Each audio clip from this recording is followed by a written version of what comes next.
Hola, bienvenidos a todos y todas a este Zoom en el marco de este espacio de arte y cultura de la legislatura de la provincia de Mendoza.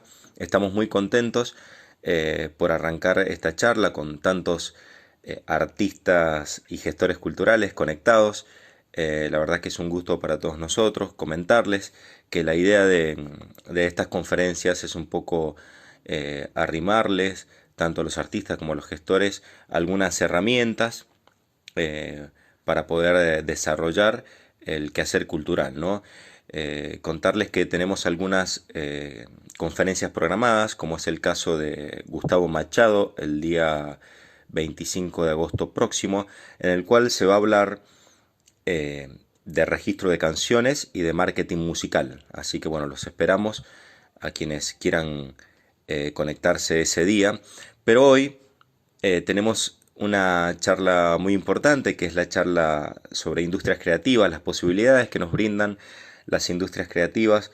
Por eso estamos muy contentos de recibir a Andrés Gribnikov desde Buenos Aires. Él está conectado, así que bueno, recibirlo, pero contarles un poquito de Andrés. Andrés Grimnikov es director ejecutivo de la Asociación Amigos del Museo Nacional de Bellas Artes de Argentina desde noviembre del 2020. Además, se desempeña como profesor invitado de la Universidad de San Andrés para la maestría en gestión de la cultura.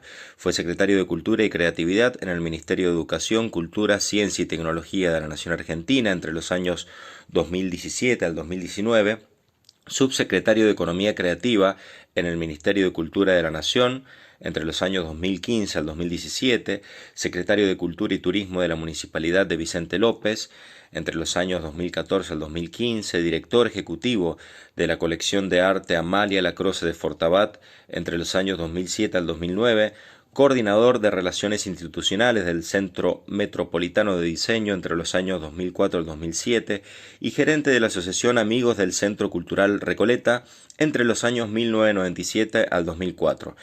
Entre otros cargos, además, se ha desempeñado como consultor para organismos internacionales como el Banco Interamericano de Desarrollo, el BID, Secretaría General Iberoamericana y Organización de los Estados Iberoamericanos.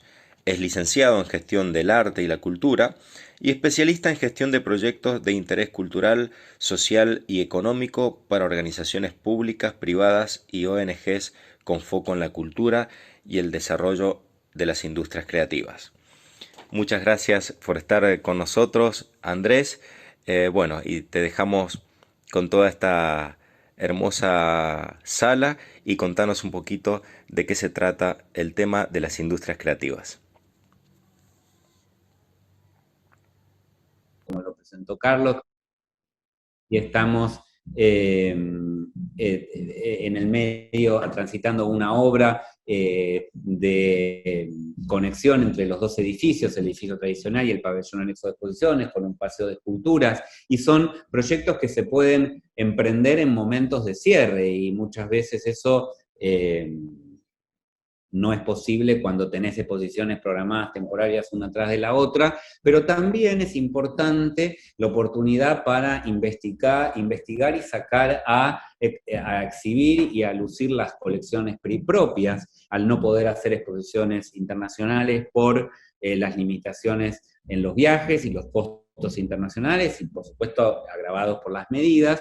Y también otra cuestión importante es la necesidad y obligación de mantener un vínculo, afianzar el vínculo con los públicos, ¿no? Y desarrollar nuevas audiencias.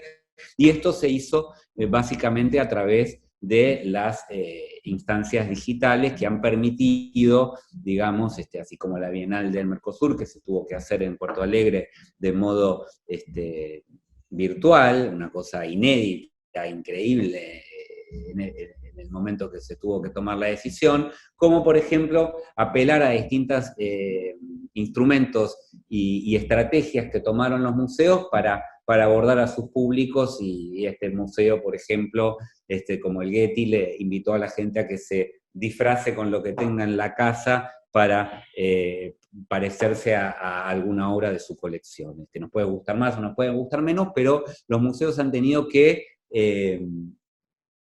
apelar a este tipo de estrategias para mantener sólido el vínculo ante la situación de tener las puertas cerradas, para que cuando se abra la gente sienta que ese vínculo no se perdió. Lo cual ya era un desafío de los museos, de no ser una caja cerrada y ser más bien un ámbito de diálogo, pensamiento, experiencia, distinto a ese museo silencioso y donde se cuidan muy bien las obras y donde nada se puede tocar. Bueno, este es un ejemplo de una galería de arte atendida por sus propios dueños, se llama, y es de Colombia, y es una app donde los mismos artistas pueden vender sus obras, pensemos el cierre de galerías y el cierre y la suspensión de ferias de arte contemporáneo que se han sucedido en todo el mundo. Este es otro ejemplo del Bronx creativo, un proyecto de regeneración urbana. El Bronx es un barrio de Bogotá, un barrio postergadísimo, que por una ley ha sido nombrado distrito creativo, y en ese sentido tiene una serie de beneficios para quienes se dedican a la industria creativa, que se radican ahí, tienen exenciones impositivas, tienen créditos, subsidios, y entonces arman un conglomerado de empresas, negocios, cafeterías y viviendas vinculadas al arte y a la cultura, siempre también trabajando con los vecinos para que no se produzca el fenómeno de la gentrificación. O sea, no es hacer un Puerto Madero como se hizo en Buenos Aires, sino de poder trabajar con los vecinos, no expulsar la identidad local, pero al mismo tiempo poner en valor un barrio que era peligroso, que era postergado, que estaba mal cuidado, que olía mal, que era inseguro, por supuesto. Entonces, el Bronx Creativo es un programa que trabaja con eso. De eso se ocupa también la industria creativa, la economía creativa. Este caso de algunos artistas grafiteros que no han podido salir a la calle en Medellín y han proyectado desde sus ventanas contra las fachadas de enfrente distintos mensajes y han podido estar presentes en la ciudad sin poder salir y sin poder usar el aerosol, y han podido mandar sus mensajes y fotografiarlos y viralizarlos a través de las redes sociales. Este es otro caso también de Medellín, que se llama la Parada Juvenil de la Lectura, que con muchas normas de protocolo ha desarrollado espacios de lectura en el ámbito público, y que ha podido, digamos, reconstruir de alguna manera el tejido social ante situaciones de confinamiento en barrios muy vulnerables. Acá tenemos una foto que es un poco escalofriante, ¿no? De que los músicos, los cantantes, las películas frente a autos, parece una escena de la película Cars 1, 2 o 3, y sin embargo es algo que sucedió, y es algo que se promovió y es algo que pasó. Entonces es importante reflexionar sobre esto. Se han desarrollado algunas plataformas, como por ejemplo esta que es Mowi, de Centroamérica, para poner, donde los realizadores audiovisuales del sector audiovisual pudieron poner sus películas, sus series, sus charlas, sus documentales, y que no son parte de este mainstream que manejan las grandes plataformas, ¿no? Como Netflix o como Disney, que digamos está muy bien, pero han recortado la programación a lo que a ellos les cierra por su lógica de mercado, y este tipo de proyectos más independientes pueden de alguna manera asegurar lo que llamamos la diversidad cultural, ¿no? Algo tan promovido por la UNESCO como derecho, y que también tiene que ver con el acceso, pero uno tiene que tener acceso a la cultura, pero también tiene que tener asegurada la diversidad cultural, ¿no? Y que no veamos solamente lo que las grandes plataformas de las grandes corporaciones nos digan que tenemos que ver. Bueno, esta es una foto del autocine. Esta es una foto de un diseño del diseñador argentino Martín Churba, que en los primeros meses de la pandemia ha diseñado un traje para salir a la calle, cuando no sabíamos si el virus se pegaba en la tela o no. Armó un saco que se puede lavar con una serie de hilos muy cancheros para colgar el barbijo, la llave, los anteojos, el celular, y no tener que andar buscando las cosas, y uno cuando sale tiene que pensar ahora, además en el teléfono, no olvidarse el barbijo, el alcohol en gel y todo eso, como el diseño también se hizo cargo de esa situación y lo pudo resolver de una manera inteligente, creativa, y que también esté a la moda y que no nos haga sentir que estamos pasando por una situación tremenda. Este caso no es de la pandemia, pero a mí siempre me gusta contarlo, es el caso de algo que se llama Cebratón, que se hizo en Puebla, en la Ciudad de México, en unas calles que tenían muchos accidentes viales, porque los automovilistas no respetaban las señales de tránsito y cruzaban en las bocacalles y mucha gente, peatones, sufrían accidentes. Entonces, el Colegio de Arquitectos y junto a artistas diseñaron por eso se llama Cebratón, porque diseñaron este tipo de pinturas en los suelos para que los automovilistas entiendan que algo está pasando ahí y tienen que frenar. Esto fue acompañado por una campaña, y bueno, si no van a respetar los semáforos, van a darse cuenta que en ese cruce está pasando algo con color, con imagen, con mensaje visual, que hizo que se reduzcan los accidentes de tránsito. O sea que fíjense la oportunidad de la creatividad y de la cultura para solucionar un problema urbanístico, ciudadano, y que nos ayuda también a pensar en el otro, ¿no?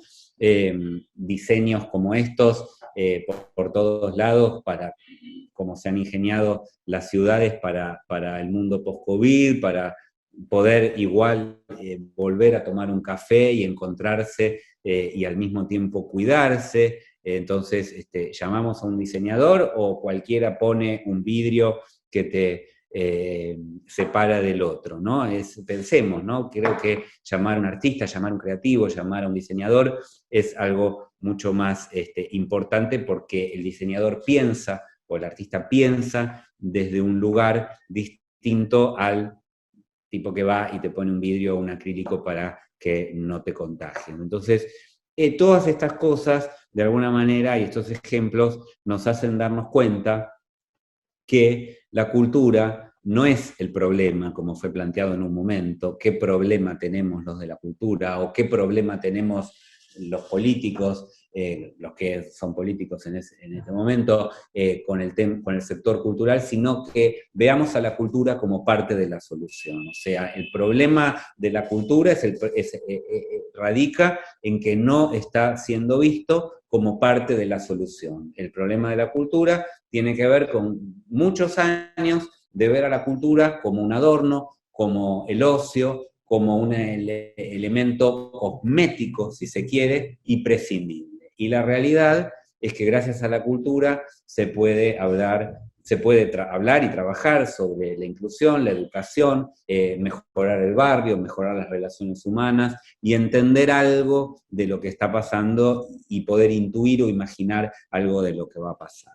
Así que bueno, esta es un poco mi presentación, mi mensaje, mi postura, que está, yo sé, cargada de optimismo, pero que tiene que ver con, bueno, a dónde nos ubicamos ahora en el mundo que nos toca vivir y en la época que nos toca vivir. Y desde ahí creo que tenemos mucho para aportar, quienes trabajamos de esto.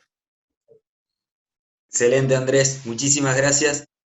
Casi todas las preguntas que teníamos las ha ido respondiendo muy bien tras concurría la presentación. Y una que me ha llegado mucho, sobre todo por parte de músicos y diseñadores también, es cómo se generan ingresos en las industrias creativas en un contexto que está dominado por lo digital, donde el acceso a la cultura parecería gratuito muchas veces.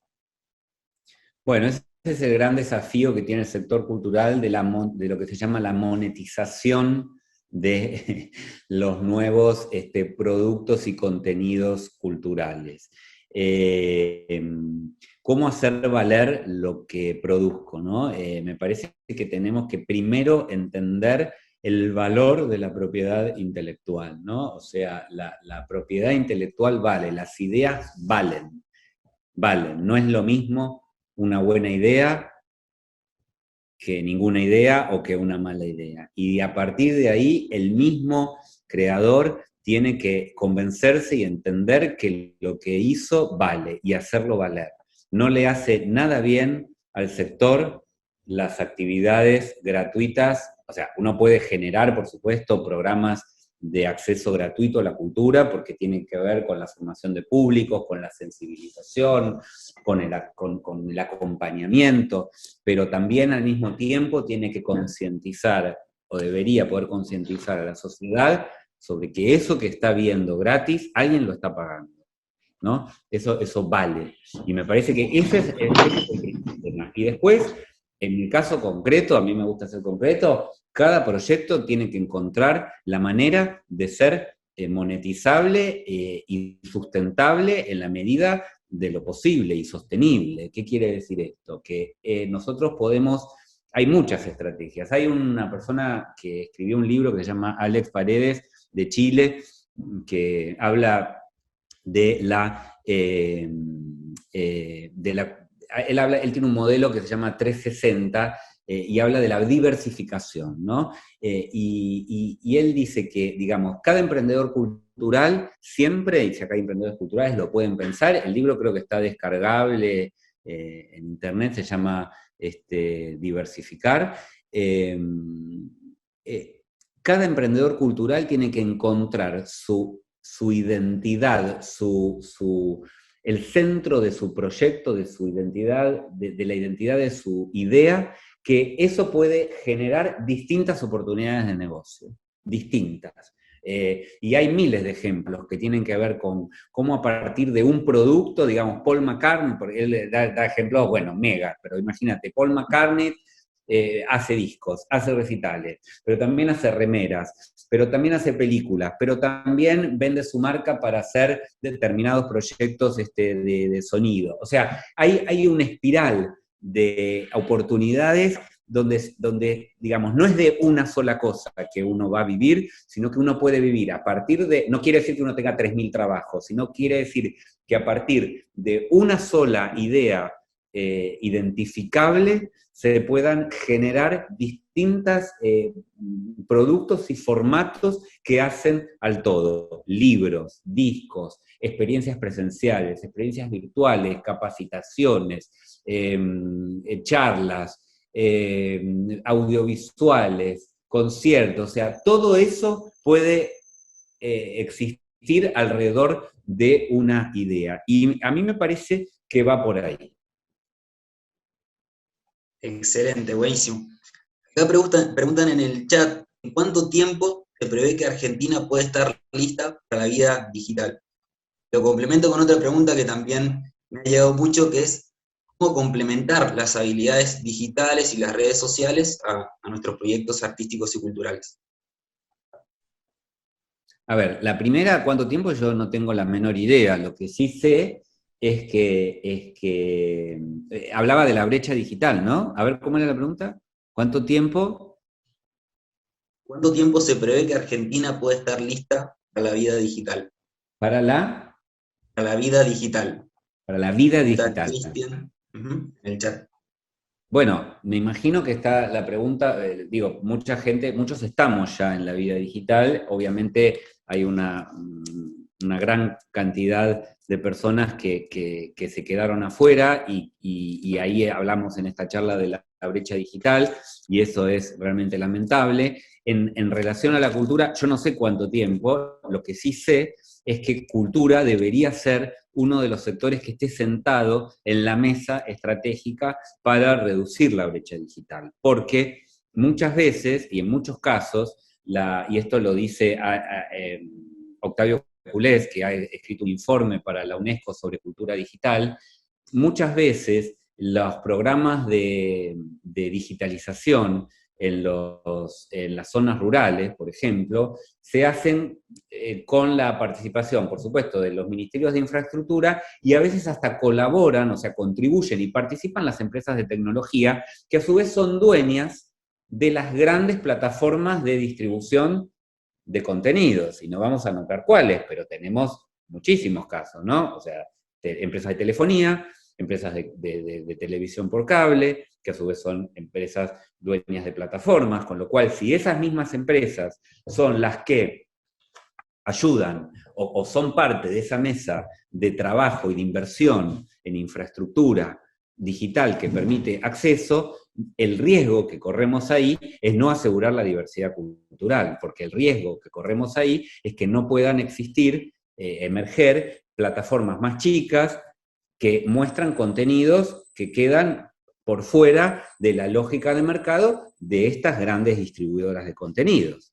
¿Se entiende? Con lo cual, yo no sé cuánto tiempo, pero sí sé que cultura es un sector que debería participar en la mesa. Y no lo digo yo, lo dice Culés, que es un gran investigador, consultor de la UNESCO, que ya en 2017 ha escrito el primer libro y lo repitió, digamos, este concepto en un informe que hizo el año pasado para IFACA, que es la Federación Internacional de Agencias de Cultura del mundo. Ahora ustedes dirán, ¿para qué sirven todas estas recomendaciones si nadie las hace? Bueno, no, quizás sí. Por eso es importante esta mesa, porque estamos en el ámbito de una legislatura, y por eso es importante que todos los temas que tienen que ver con la regulación participemos quienes integramos el sector cultural o quienes integran el sector cultural, porque tenemos mucho para decir, porque podemos quedarnos afuera. Y como públicos también podemos quedarnos afuera y no acceder a un montón de contenidos buenísimos, ¿no? Muy valioso, por supuesto. Así que esa sería mi contestación a la primera pregunta. La segunda me la olvidé, a ver. ¿De qué manera podemos complementar las habilidades digitales, las redes sociales, con nuestros proyectos artísticos y culturales? Bueno, yo creo que nosotros, digamos, yo creo que hoy todo proyecto que no se piense con un componente digital es un proyecto que difícilmente tenga larga vida. Lamentablemente es así. Pero eso no quiere decir que todos los proyectos tienen que ser digitales. Eso quiere decir que uno no tiene que solamente dedicarse a hacer aplicaciones o charlas en internet o videos descargables, sino que claramente tiene que pensar en una estrategia con una cabeza digital, con una cultura que tiene que ver con que hoy los mensajes son, o los contenidos se consumen de un modo como se consume la cultura digital, aunque sean presenciales. Breves, en simultáneo, uno hace una cosa mientras hace la otra, accesible, fácil, y esto nos obliga a pensar, digamos, productos que tengan que ver con eso, también para equilibrar, y uno puede decir, bueno, ok, qué sé yo, mi novela puede tener 10 tomos, perfecto, pero mientras tanto hago otra cosa que permite más efectiva desde el punto de vista comercial, que me permita financiar aquella novela de 10 tomos que la va a leer alguien que tiene un poco más de tiempo. O sea, creo que es importante, nosotros hicimos en el año 2017 la segunda encuesta de consumos culturales, que analizaba el comportamiento en toda la Argentina de una muestra muy significativa de argentinos en todo el país, de distintos sectores sociales, etarios, geográficos y géneros, en relación a los hábitos de consumo cultural. Y se estaba dando, bueno, claramente lo que mostramos también en los primeros cuadros de esta presentación, cómo la tendencia es al consumo rápido, simultáneo y de fácil acceso. Pero yo, digamos, creo que todos morimos por volver al teatro, volver al cine, comprar un libro en una librería, y cuando hemos podido hacerlo, fuimos y lo hicimos, aunque sea un ratito, y después volvimos a encerrarnos, y a mí me parece que eso va a seguir existiendo, claramente, pero sí hay que pensar siempre el componente digital. Por ejemplo, el caso de las artesanías es bien concreto, ¿no?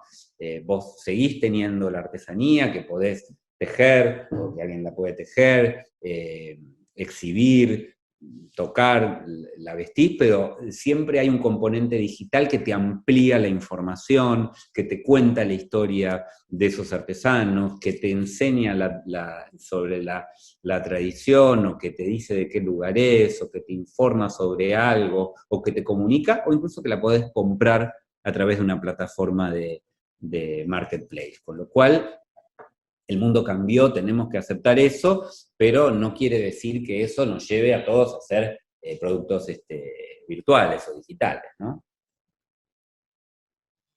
Buenísimo, Andrés. En el chat te preguntan por dos temas en particular: la ley de medios y tu opinión sobre la plataforma Mica.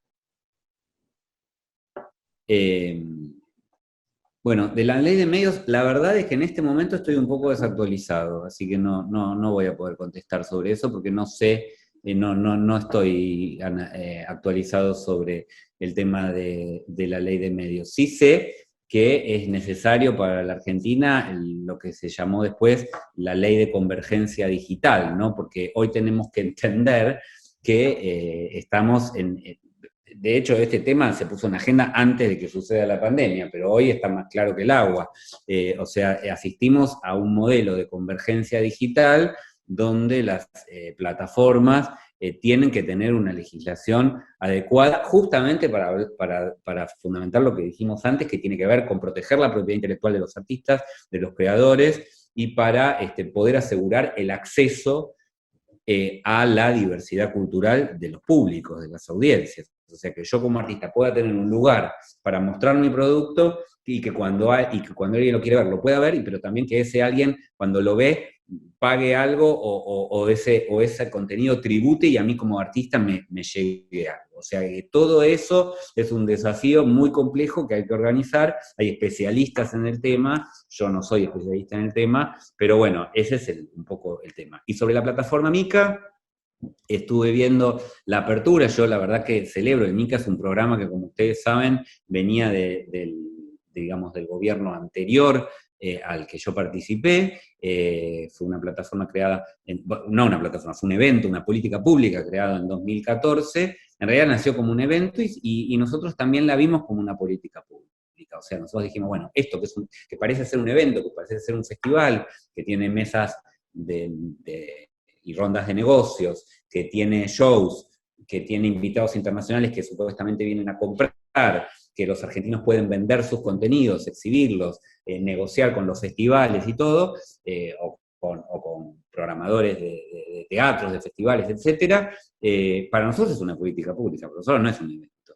Y lo trabajamos así, y lo hicimos, nos tocó hacerlo como el MICA se hace cada 2 años, nos tocó hacerlo en 2 oportunidades, en el 2017 y en el 2019. Y la verdad es que fue una experiencia para mí espectacular, primero porque además, previa a eso, en el año previo, hacíamos los MICAs regionales, donde trabajábamos con los emprendedores de las provincias y hacíamos rondas de negocios y capacitaciones y presentaciones y showcase y desfiles con los emprendedores de las provincias y también de los invitados compradores de países limítrofes, ¿no? Como fue el caso trajimos gente de Chile, trajimos gente de Paraguay, de Brasil, de Bolivia, de Perú, o digamos, países de la región.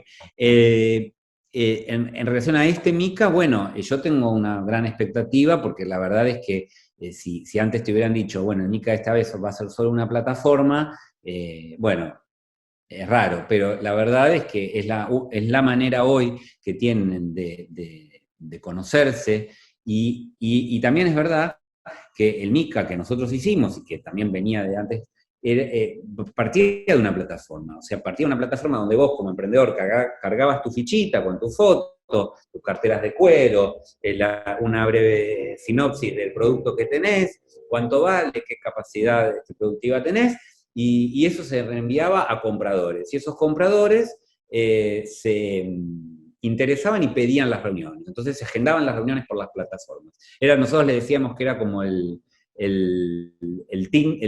Tinder, ¿no? El Tinder de la cultura, ¿no?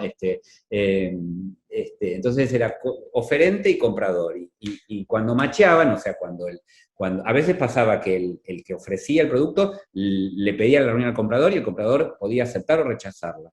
Y a veces pasaba al revés, el comprador pedía la reunión con el oferente, con el que ofrecía el producto, y a veces el que ofrecía el producto decía que sí, a veces decía que no. Bueno, cuando eso pasaba, ping, se hacía la reunión. Y la reunión se hacía en un formato presencial. Bueno, hoy es un formato virtual, me parece que eso le da posibilidades y amplía un poco la base de, todavía no vi los números, pero entiendo que amplía la base de participantes. Porque obviamente el MICA, bueno, se hacía en Buenos Aires y no todos podían llegar, nosotros hemos generado ayudas con pasajes a través de las provincias, pero bueno, nunca alcanza, te das cuenta que cuando estás en una política nacional, no alcanza, no alcanza. Somos muchos argentinos, el sector es grande, el país es grande, las distancias son muy grandes dentro incluso de cada provincia, entonces era muy difícil cubrir los costos de los pasajes de todos, y se hacía en Buenos Aires porque las razones logísticas hacían que sea mucho más fácil y más económico para el Estado Nacional hacerlo en esta ciudad, si bien hemos intentado poder hacerlo en otras provincias, pero bueno, lo terminamos haciendo a través de los MICAs regionales, pero pensar que tenían que venir compradores de Colombia, de Brasil, de Estados Unidos, de Canadá, de Europa, y que a su vez toda esa gente tenía que alojarse, comer, reunirse, además venían con agendas cruzadas, donde organizamos la reunión de festivales de teatro iberoamericano, donde también organizamos la Cumbre Cultural de las Américas con ministros de Cultura, donde también organizamos en el mismo momento las reuniones del Mercosur Cultural, o sea que todo eso era posible en una ciudad como la de Buenos Aires, que tiene la infraestructura para eso, si bien hay ciudades mucho más lindas, como por ejemplo Mendoza, y no lo digo porque estoy con Mendoza, sino porque estoy convencido. Buenísimo, Andrés, excelente. Una pregunta que me llega por privado: ¿cómo internacionalizamos nuestros proyectos musicales o creativos, artísticos?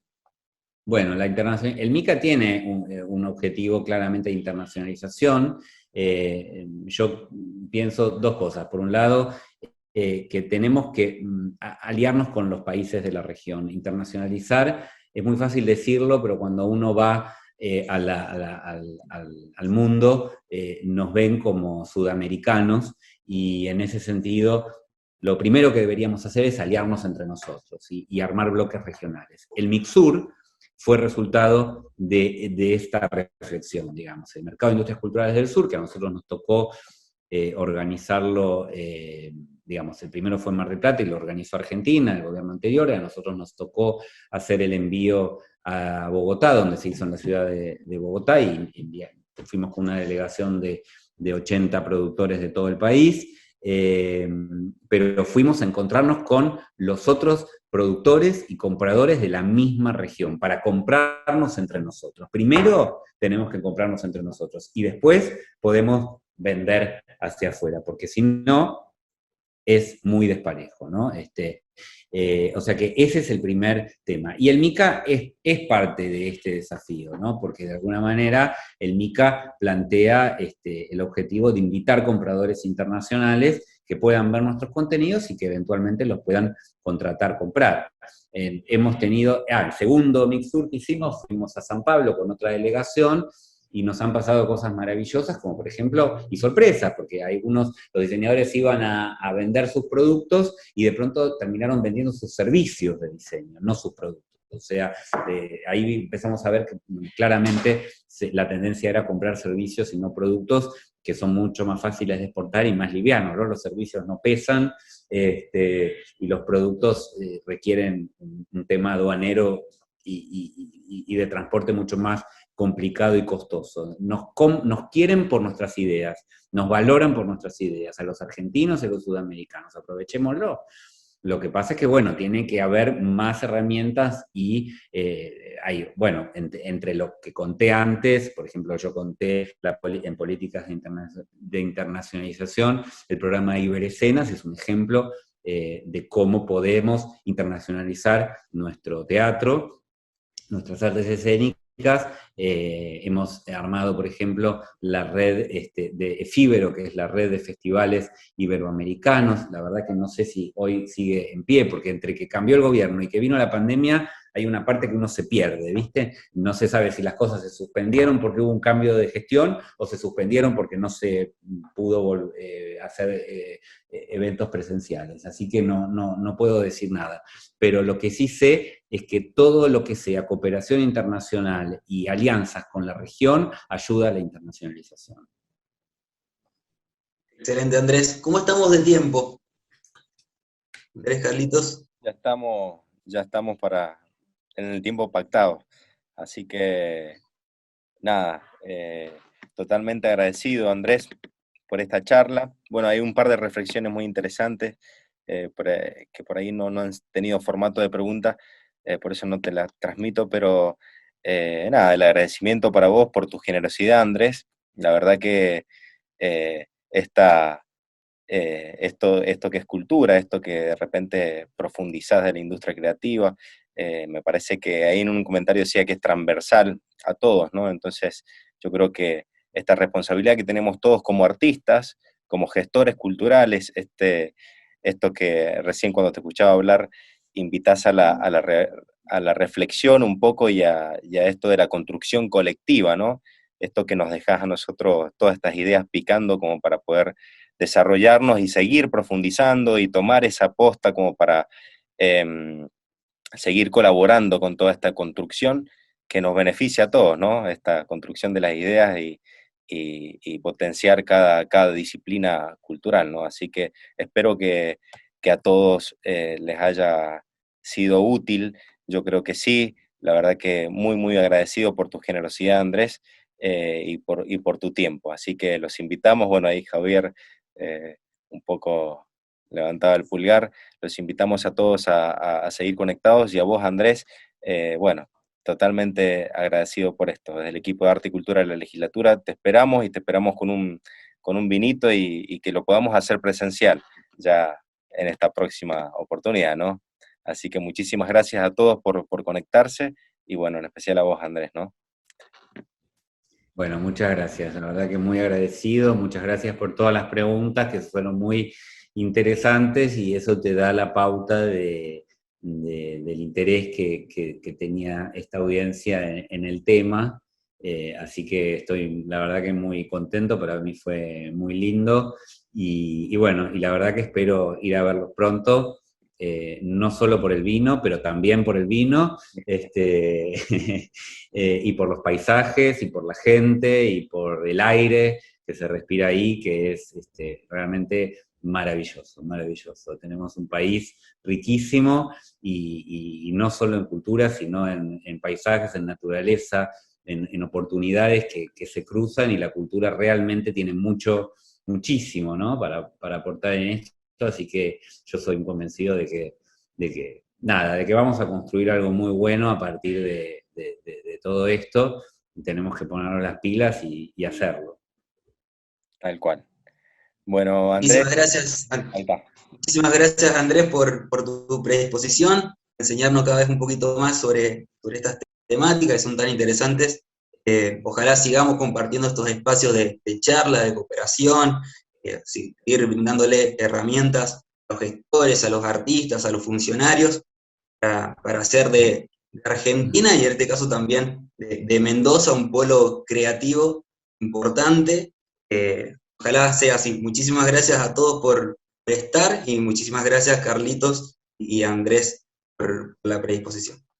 Muchas gracias. Muchas Saludos a gracias. todos. Gracias, Carlos, gracias, Osvaldo, gracias, Javier, y a todos y a todas los que estuvieron participando. Hasta siempre. Un saludo muy grande desde Buenos Aires.